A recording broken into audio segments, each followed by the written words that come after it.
Hello, my name is Lillian Podlog, and I am a software developer with Fluree. In this video, I'm going to talk about the concept of authority. In Fluree, an authority is a user that can act on behalf of another user. This construct has benefits when it comes to convenience and drawbacks when it comes to security. And throughout the course of the video, I'm going to talk about those benefits and those drawbacks, and I'm also going to show you a little demo that you will be able to download and follow along with yourself that highlights how authority could work in a sample application. So before we dive into authority, one thing we need to understand is that there is no such thing in FlureeDB as an anonymous transaction. And if you are all in the room here with me, I would maybe have you repeat that along with me. There is no such thing as an anonymous transaction in FlureeDB. So, for example, let's say that I want to add a new user to my database. And I have a little instance of Fluree running here locally. And I want to add the user with the username Gandalf to my database. When I issue this transaction, I can see all the metadata and the flakes that the transaction returns to me. And I can see, among other things, that that transaction is connected to a particular auth record. In this case, I'm just using the default auth record to sign my transactions. But, you could toggle this sign option over here to use the UI to sign transactions with whatever private key and auth record you specify. But in this case, my transaction is connected to an auth record that starts with TFBS. And in order for my transaction to be valid, not only does my signed transaction have to be connected to a valid auth record in my database, which it's connected to this auth record, but that auth record has to have the permissions to do what I am attempting to do. In this case, this auth record needs to have permissions to add a new user. And if I go over here in permissions, and I look at my auth records, and I select the auth record that starts with TFBS, and I go down to roles, I can in fact see that my auth record that I used to issue my transaction has a root role, so it does have permissions to create a new user. So there's a couple of pieces of verification that happen, but basically the one thing, you need to be who you say you are, and the person that you say you are has to have the right to do the thing you are trying to do, which is kind of the rules that you would expect. But one thing that you can see in this sort of setup is that in order to issue a transaction, you need to have a private key. And you need to know how to manage that private key. You need to make sure that you keep your private key in a safe place. You need to not lose your private key. If you want some background on cryptography, we have lessons in our documentation. But if you're familiar with these sorts of concepts, you know that one of the benefits of using public-private key cryptography is that you're never sending your private key anywhere. You're using your private key to sign transactions, and those signatures can be used to verify your identity, but you never, unlike a password, you never have to send your private key anywhere. And in fact, you shouldn't be sending your private key anywhere. And you can imagine in an application, not every user wants to or is able to manage a private key. And so that is why we have an ability to delegate particular super users or authorities that can sign transactions on behalf of other users. So in my little demo here, I have a list of to-dos. So buy new office plans, buy dinner, buy lunch, water office plans. And I have 3 users in this sample application that use my to-do list and can add new to-dos. And these are HR1, HR2, and HR3. And HR1, HR2, and HR3 do not manage their own private keys.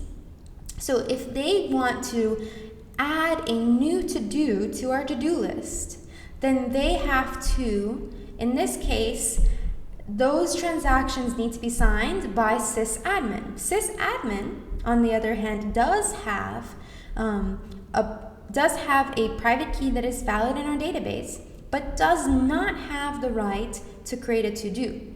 So the only way a to-do can be created in our database is if the auth record that signs our to-do, or the auth record to which that to-do is designated, is HR1, HR2, or HR3, but the authority that signs that transaction belongs to sysadmin. All right, so sysadmin, let me repeat some of that. Sysadmin is the only one in this little scenario that has a private key. Sysadmin has been granted the authority to add to-dos or to do anything on behalf of HR1, HR2, and HR3. So sysadmin's responsibility here is to ensure that let's say HR2, is who they say they are. So what sysadmin has done in this particular demo is set up a little administrative portal. And basically, HR2 needs to sign into the administrative portal, and if they successfully sign in and then try to add a new to-do, only then will sysadmin sign a transaction on HR2's behalf, and that will be added to our database. So in this case, we have the username HR2, the password in this case is password123, and HR2, let's say, wants to submit expense report. Add that as a to-do. So when we submit this, we can see, first of all, that our submit expense report to-do gets added. And we also see that in our response, we not only have an auth record that's connected to the transaction we issued, we also have an authority. And those two things are different. So the auth record, in this case, is connected to HR2, but the authority is connected to sysadmin. All right? So sysadmin has done its job to verify that it was in fact HR2, and that happened through the admin portal, and then signed a transaction. So this part, step 1, that we have in our little demo, the login portal, is not at all controlled by Fluree. So we do not know, do not care, have no control over how an authority verifies the identity of the auth record it is signing on behalf of. Sysadmin could require HR2 to march over to their desk and say, hey, it's me, and then show 3 forms of identification and recite their social security number backwards, right? That could be the identity verification process that sysadmin requires before sysadmin is willing to sign a transaction with their precious private key. You could also have no verification whatsoever. Either, sysadmin just goes on faith and can sign a transaction on behalf of HR2, or, and this is a security drawback, one of the ones we're going to be talking about, sysadmin can pretend that it has verified the identity of HR2 and just add to-dos on HR2's behalf, and there is no check when it comes to Fluree DB in that sort of scenario. And so that's why it's really, really important for you to understand the intricacies of how authority works before you implement it in your application. So there's positives, right? Convenience. HR2 does not have to have a private key, and HR2's role in creating new to-dos is recorded in our blockchain. But how much do we trust the authority to both, not act maliciously and not just add new to-dos on behalf of other people, but also to actually do a good job in verifying that the people it is acting on behalf of are who they say they are. And so the strength of that verification process really is the strength of the security of your of any time an authority signs something in your database. All right. So now that you've seen this demo in action, I'm going to step back and I'm going to walk through how you would issue this demo. And so this is the part where if you want to follow along using GitHub, you'll be able to. And so if you go to the link in the description for the GitHub repository, you can just go over there and clone that repository. And then if you open up a terminal and you go into that directory, what you'll need to do is first npm install to install all of the packages that this application depends on, and then you'll need to do npm start. And then, so I'm not npm start and press enter. I'm not going to do that here because I already have this running. But what I am going to do is I am going to create a new database, and I'm going to kind of replicate the process of setting this demo up for you. So instead of authority test, I'm going to create authority final. And I'm going to create this database, and I can see it right here.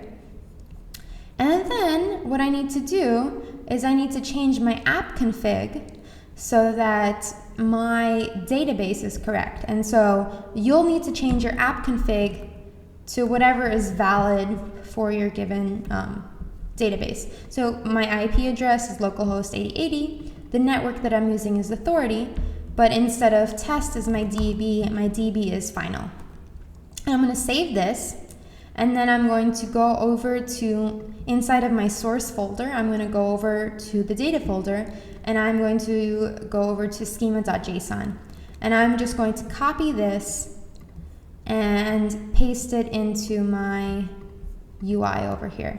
And so what this first transaction is going to do is it's going to create one new collection, which is my to-do collection, and 4 new predicates, which is a to-do ID and to-do task.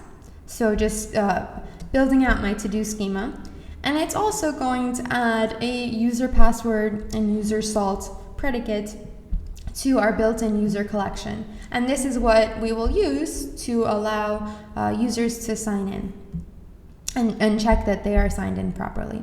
So I'm going to issue this transaction, and we can see, this transaction goes through. So if your results don't look quite like this, then maybe check your syntax or check that you don't already have data in your database that this is incompatible with or something like that. But the next thing that we're going to do is we're going to add the seed data. And let's just walk through this in some detail. So I'm going to add my first user with the username HR1, and I'm going to record a password, and so this is actually a hash of my password and my password salt. And so I just have this hard coded so that you're able to follow along in the demo and not have to code any of that up. But basically all of my users are going to be connected to are going to have passwords of password 123. So obviously that's like another potential security drawback. If you're using passwords to verify the identity of your auth records, you don't want those passwords to be password 123. You might want to kind of put in place some password strength requirements. But anyways, going along, so this user, HR1, has a password, has a salt, and it also is connected to an auth record. And so we can see _auth $HR1. This is what a temporary ID looks like in Fluree DB. And a temporary ID references a subject that we are creating in the exact same transaction. So if this authority already existed, we would reference it in a different way. But if this auth record, already existed, we would reference it in a different way. But in this case, we're referencing it using a temporary ID. And below, we create that auth record with the temporary ID. And that auth record, HR1, has a role, and that role is also a temporary ID. And the role is called add to-dos. So basically, when we'll look at this in more detail, HR1 will have the ability to add to-dos, and the authority that is able to act on behalf of HR1 is auth $sysadmin. And so it's going to be the same thing as we go down. Another user, HR2, with a password, with a salt, and with an auth record. And that that auth record is a temporary ID, and we're going to actually create the auth record here. And the ID for that auth record is HR2. The authority, right, so the person that can act on behalf of HR2 is going to be sysadmin, and the role that HR2 has is add to-dos. Same thing for HR3, password, salt, and an auth record. The auth record below, again, has the role of add to-dos and has the authority sysadmin. And then finally, we're going to create the sysadmin user, which is connected to the sysadmin auth. And we can see that the auth ID for sysadmin is not very descriptive. It's just a jumble of letters and numbers.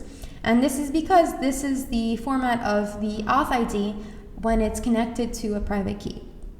And so what we've done is we've generated a public key, private key, account ID triple, and we've just saved the account ID as in our auth ID over here. And so that's how we connect it to a private key. And we have a little doc here, so you can see that this auth for sysadmin is a sysadmin auth. I have no roles myself. So if the sysadmin tried to sign a transaction as sysadmin, not on behalf of anyone else, they don't even have permissions to do that. So they must, based on how we've set this up, they must sign on behalf of whoever has given them authority to act on their behalf. All right. And I'm going to just add one to do over here. So we have one to start our little demo off with. And then here's what the role add to do's looks like. So the role add to do's has one rule, which is called add to do's. And basically that rule is for the to-do collection, and it's the collection default, so it applies for every single predicate in that collection. And the function is true. So yes, we are allowing any auth record connect to this rule to issue transactions in the to-do collection. So in other words, this rule gives auth records the right to add transactions. Phew, that was kind of a lot, but you can see here, you can kind of walk through this at your own pace or rewind this video, or if you haven't done some of our documentation in our lessons and this is kind of confusing to you, then you might want to go back and look at those before looking at this video. But we're going to issue this transaction, and you can see it's a valid transaction. We've created some users, we've created some auth records, we've created a little permission format. And so now what we've done is we've configured our app, we've added our schema, and we've added our seed data. And let's refresh our demo, and we can see, voila, it is a fresh demo with just one to do that we just added. And we have HR1, HR2, and HR3, and now we can kind of follow along. Put in a wrong password, Apple, and that to do is not added. Sysadmin has done their job, or we put in password 123, we submit the expense report, or we submit the to-do submit expense report. That to do is added, and the auth and the authority are what we expect. All right, I hope that video was illuminating in terms of auth records and authorities and how that sort of permission setup works. So remember, this is one way to use Fluree, and if you want to talk about your use case in detail with us, then we can give you some insight as to whether in your particular use case an authority would be an appropriate tool or it would be a security risk. So thanks again, and have a great day, everyone.